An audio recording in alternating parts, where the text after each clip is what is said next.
Muy buenas noches y bienvenidos una semana más a este espacio de actualidad. Esta noche vamos a dejar aparcada la política y vamos a hablar de uno de los aniversarios a los que dedicaremos sucesivos programas a lo largo del año 2016, y es que se cumplen 70 años del viaje a la Alcarria. Para hablar de ya no el acontecimiento del aniversario, sino del viaje a la Alcarria y de lo que supone para Guadalajara, nos acompaña en plató Francisco García Marquina, escritor y periodista y también estudioso de la obra de Cela. Muy buenas noches, bienvenido. Muy buenas noches. Entre otras cosas, es autor de la biografía Cela masculino singular y también de esta guía, la que están viendo en sus pantallas, Guía del viaje a la Alcarria. Paco, ¿qué supone el viaje a la Alcarria para Guadalajara? Bien, el viaje a la Alcarria hay que desdoblarlo, por supuesto, en dos hechos. Uno, el viaje que físicamente realiza Camilo en 1946, que da origen después a un texto publicado en 1948 con el título de Viaje a la Alcarria, y que es el que verdaderamente marca un hito en la historia de la literatura. Pero, naturalmente, este año se cumple el aniversario del viaje físico. Entonces, sobre esto es por lo que supongo yo que podemos hablar y es lo de mayor interés, ¿no? Entonces yo empezaría diciéndote que Camilo, el año 46, el año del viaje, escribe estas palabras: soy un hombre que se aburre en Madrid, y entonces decido salir al campo. En realidad no era por aburrimiento, sino más bien por desánimo, por lo que se pone en marcha. Contemplamos a un Cela que ha publicado ya La familia de Pascual Duarte, que es el inicio de su fama, no es la consolidación que vendría con La colmena, que todavía no ha publicado, y sobre la que ya empieza a hacer un esbozo y además con muchas dificultades, sobre todo por parte de la censura. Este ambiente enrarecido que él sitúa en la corte, en Madrid, le hace salir fuera de ella. Y al recorrer la provincia, y en aquel momento, por supuesto, no causa ningún impacto ni en la opinión pública ni en la población de Guadalajara, y aquí es donde tomo ya tu pregunta, porque realmente era como un vagabundo o un desconocido que iba por los pueblos. Muchos no sabían a qué iba realmente, y es más, en ocasiones tiene que disimular haciéndose pasar por otra cosa para no despertar sospechas y no hacer variar el medio al cual visita, ¿no? Por tanto, el viaje realmente dejó muy poca repercusión. Fue posteriormente, y alumbrado ya por el texto, cuando Guadalajara, como provincia, como paisaje, como gentes, empieza a tener importancia, ¿no? Y a partir de ahí es ya reconocida la provincia desde ese punto de vista, ¿no? Y aún adelantándome un poco a lo del libro y quizá acaparando un poco la conversación, te diré que, si no el viaje, pero sí el libro, prestan un gran servicio a la provincia, no solo porque es un texto que se ha editado en más de 20 idiomas y del cual se han editado más de 4 millones de ejemplares, ¿no? Sino porque crea un ideario especial para entender la provincia. Es decir, la literatura acaba haciendo inteligible la realidad, ¿no? Y entonces crea un imaginario nuevo, algo así como el que se crea en Pamplona, por ejemplo, con Hemingway, o el que se crea en las zonas de Levante con la literatura de Miró. En fin, da una interpretación nueva a Guadalajara. Eso es lo que pienso yo, ¿no? Decías que Cela a veces tenía que disimular para no variar lo que percibía en los distintos lugares que recorrió en su viaje, sí, porque quería descubrir realmente la esencia de esos lugares y de sus gentes. Sí, eso es una técnica relativamente antigua. Por ejemplo, Josep Pla, en sus viajes por Cataluña, se hacía pasar a veces por el que viene a vacunar a las gallinas. Y yo, que he sido un gran andarín de España también, me han tomado en unas zonas por un tratante portugués que viene vendiendo paños, o por un requeté, cosas muy extrañas que vienen a recordar la guerra, o por un agente del servicio topográfico, cosas de estas, pero hay que aceptar lo que la gente cree de uno para no interferir en el medio, porque si uno va como periodista, como escritor, está perdido.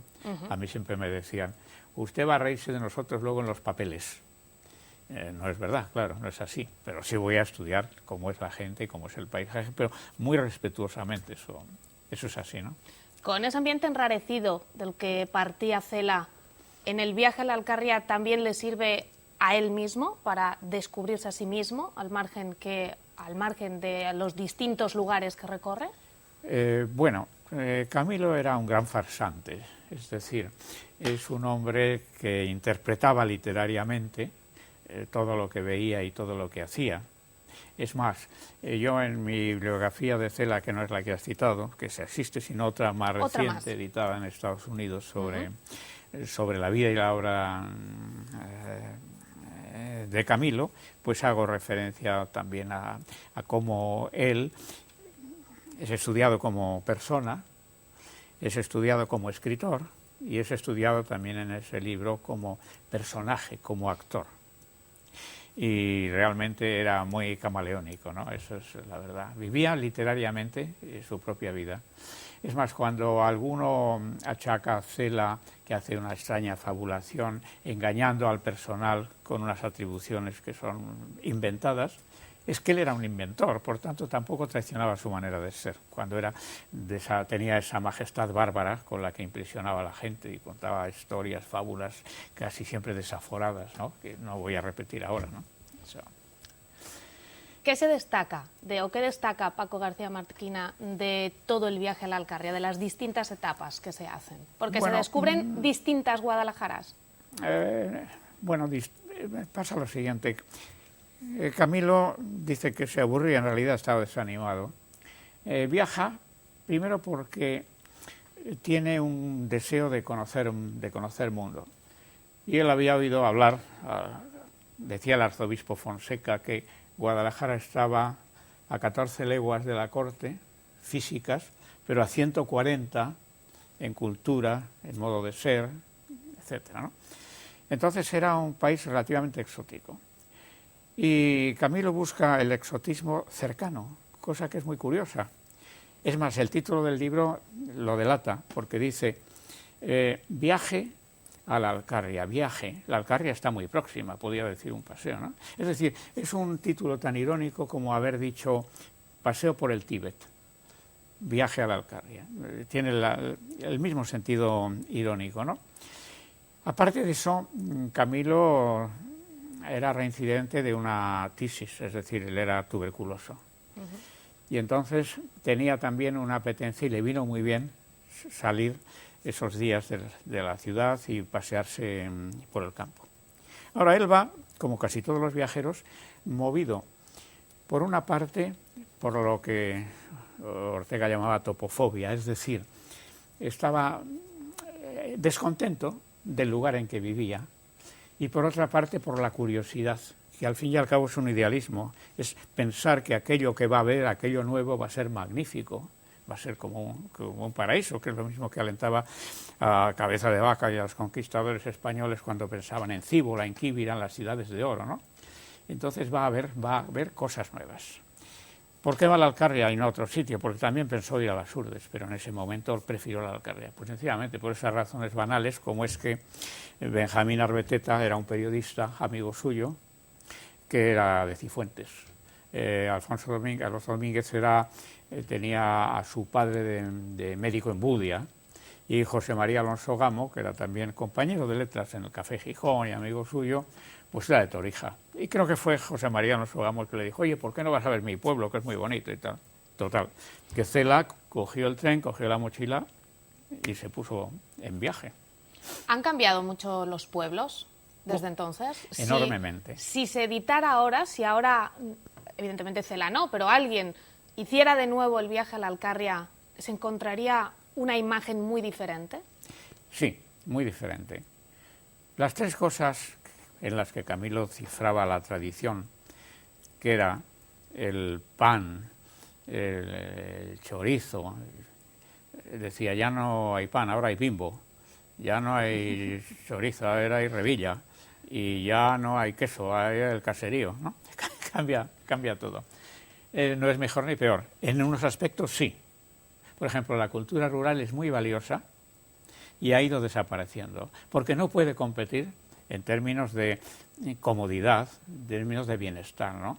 Pero la cultura rural, por ejemplo, la palabra dada, el estrecharse las manos para cerrar un trato, que es una firma, y otras virtudes han ido desapareciendo. Y eso es lamentable. Pero sí se puede hacer un viaje perfectamente, remitiéndose como recuerdo al de Cela, pero las realidades son totalmente distintas. Eso es la verdad. Cela recorrió una Alcarria que en los años 40 había variado muy poco de la Baja Edad Media, incluso por el lenguaje. Y todo eso se ha ido perdiendo, y todo el vestuario y todas las cosas. Yo recuerdo que Camilo en Torija tuvo un encuentro, una pequeña discusión, porque estoy hablando ya recientemente, perdón, estoy hablando en los años 80 y 90, en los que yo conviví con Camilo con cierta asiduidad, ¿no? Entonces en Torija habían puesto un pub, a los que los paisanos llamaban familiarmente el pub. Y en ese pub pues daban bebidas modernas, ¿no? Y la gente iba vestida con un atuendo juvenil, que es el de indiferenciado, porque todos visten igual, ¿no?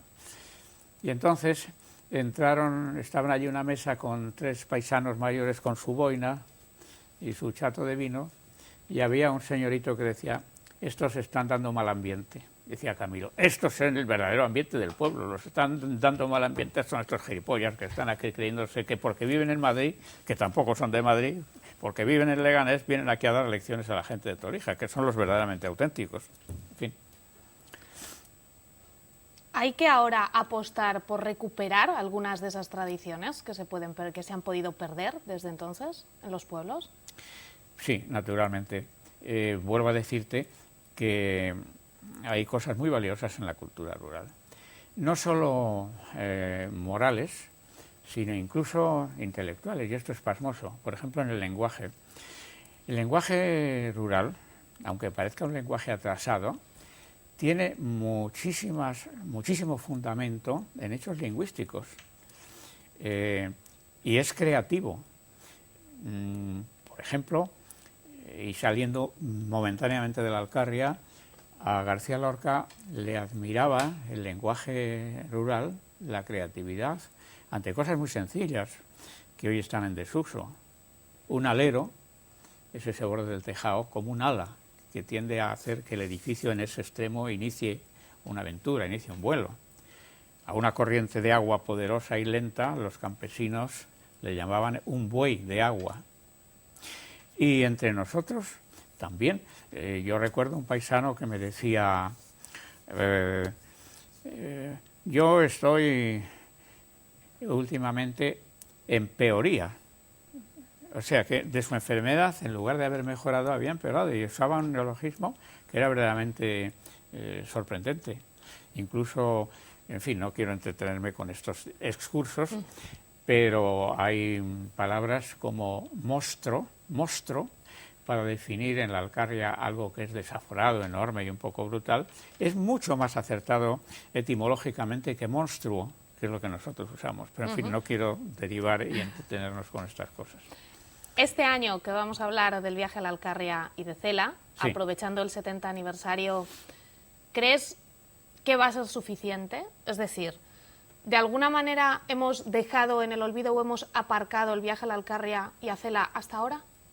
Bueno, Cela ha sido un referente nacional muy importante después de a partir de los años 60, realmente, que es cuando tuvo su apogeo, ¿no? Llegó a ser tan popular que era como un personaje nacional, y los escritores extranjeros y los corresponsales de otros medios se admiraban, y a mí me decían, ¿qué escritor en Francia tiene la popularidad tal como para que esté hasta en las gasolineras puesta su efigie, ¿no?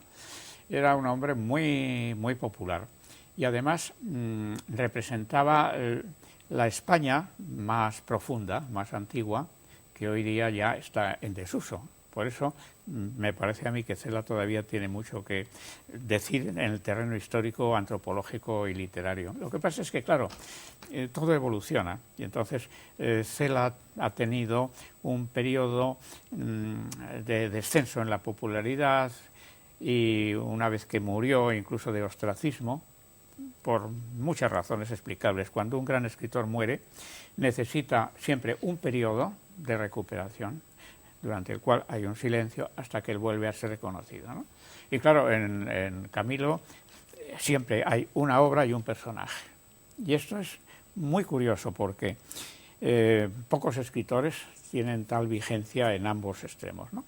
Pero claro, hay personas que dicen, hay que deshacer a Cela como persona, que siempre es un fantoche que se interpone ante su literatura, y penetrar en ella, ¿no? Pero sin embargo también esa actividad extremosa y personal de Cela también ha servido de acicate para aquellas personas que digan, a ver qué escribe este hombre, a ver qué escribe este hombre que dice esas barbaridades y es tan popular y tan querido en su época. O sea que es una relación, sí, pero yo apuesto por Cela en un porvenir no muy lejano, eso es así, que volverá a ser rehabilitado. ¿Guadalajara ha sido justa con Cela y con el viaje a la Alcarria? Yo creo que sí, sí, ha sido reconocido siempre, tanto a nivel popular, porque él era muy querido en los pueblos cuando los visitaba, hablo ya de una época reciente, tanto por las autoridades, porque le han hecho hijo adoptivo, le han dado la medalla de oro, le han dado facilidades para albergarle en Guadalajara, y a su vez él ha correspondido. Él ha venido a vivir a Guadalajara porque quería Guadalajara. Bueno, hay una cosa anecdótica que te resumo brevemente. Yo vine a vivir a la Alcarria después de leer El viaje a la Alcarria, después de leer el libro. Y Cela volvió en sus últimos años precisamente porque yo estaba en Guadalajara. Y entonces me llamó una ocasión y me dijo, oye, ¿podrías darme asilo para la segunda generación de mis amores, que es cuando estaba enamorado de Marina? Y, en fin, a partir de ahí vino a vivir a Guadalajara. Primero de alquiler en el Clavín, y ahí le dieron el premio Nobel. Después en el Espinar, en la carretera de Fontanar. Ahí se casó. Ahí le dieron el título de marqués. Y ahí vivió unos años muy apacibles. Y si se tuvo que marchar a Madrid era por otras razones, fundamentalmente físicas, porque era una persona ya delicada, a veces tenía que ir 2 veces al día a Madrid, que es el centro de la cultura, y eso se le hacía muy, muy penoso. O sea que, aunque suele decir la gente, es que Marina se lo llevó, porque en Marina no le gusta los pueblos ni Guadalajara y tal, no, eso... Sí, es verdad, pero no toda. Y la fundamental es que Camilo necesitaba estar bien situado en un sitio con acogida y con cuidados médicos y tal. Y eso es lo que hizo que se marchara. Pero Camilo llegó a decir, a mí no me sacan de Guadalajara más que con la Guardia Civil. Al final no hizo falta que los tricornios intervinieran, sino que la mano de Marina se lo llevara. Pudo más. De alguna manera, ese viaje a la Alcarria le marcó posteriormente. Sí, muchísimo. Muchísimo le marcó, entre otras cosas porque conoció una realidad social que él desconocía en Madrid. Y entonces vio con sus propios ojos cómo era la gente de la Alcarria y reconoció su nobleza, su valor, su austeridad, su sufrimiento y su cariño. Él decía, el alcalde de la Puerta era, ¿no? Le dio un pan. Darle una hogaza de pan en los años del hambre era muchísimo mérito, y más a un desconocido. Y donde fue le albergaron y tal. Luego hay unos incidentes de otro pueblo, que es Budia, en que reconoce, él cuenta que acabó en la cárcel y tal, ¿no? Aquí hay mucho de fabulación, ¿eh?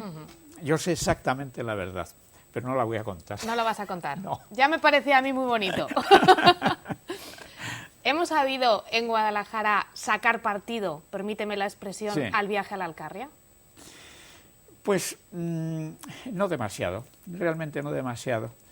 Pero sí hay un cierto goteo de peregrinos que vienen a hacer el viaje y a recorrerlo. Y yo he conocido a muchos, generalmente extranjeros, que lo han hecho.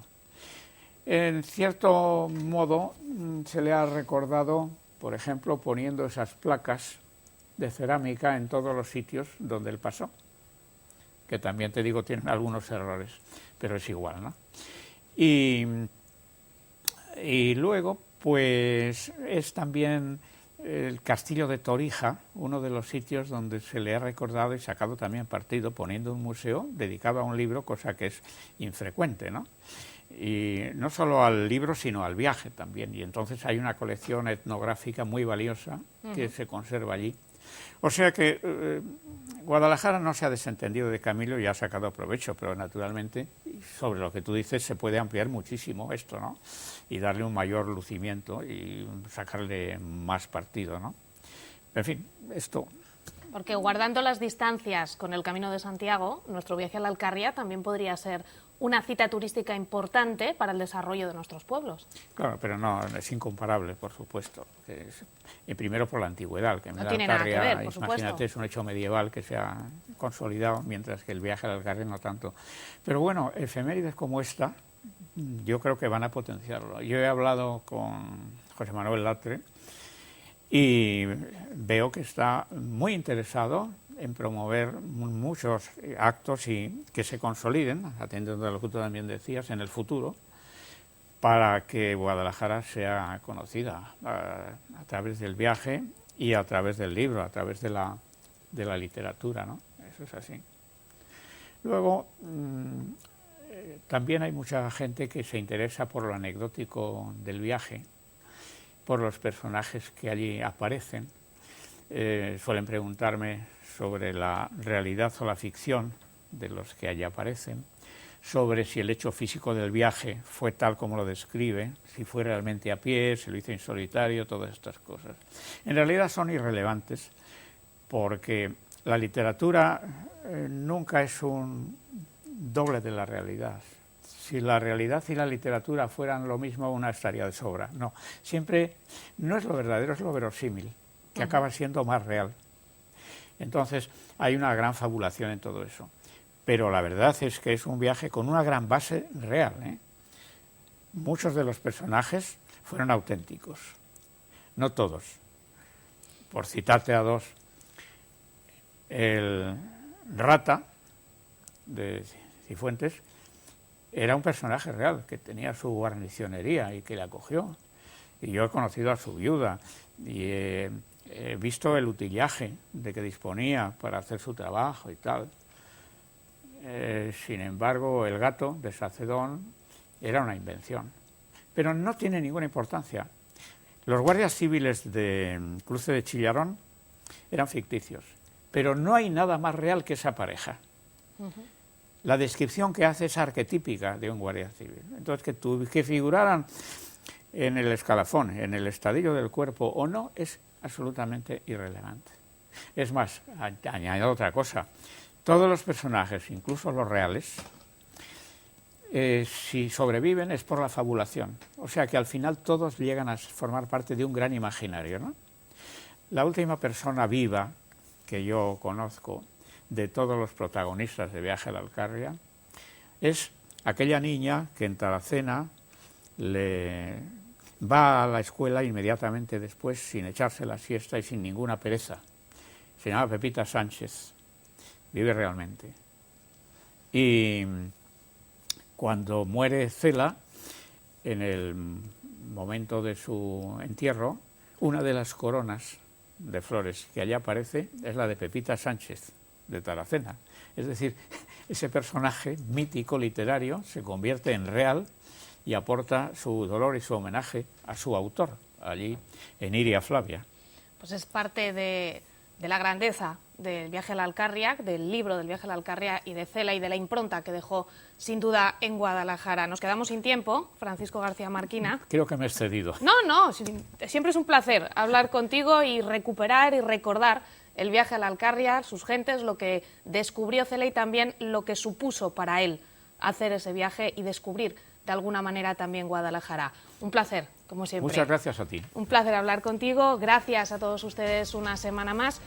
Este hecho, el aniversario del Viaje a la Alcarria, es una buena excusa para volver a leer otra vez el Viaje a la Alcarria. No lo duden. Hasta la semana que viene.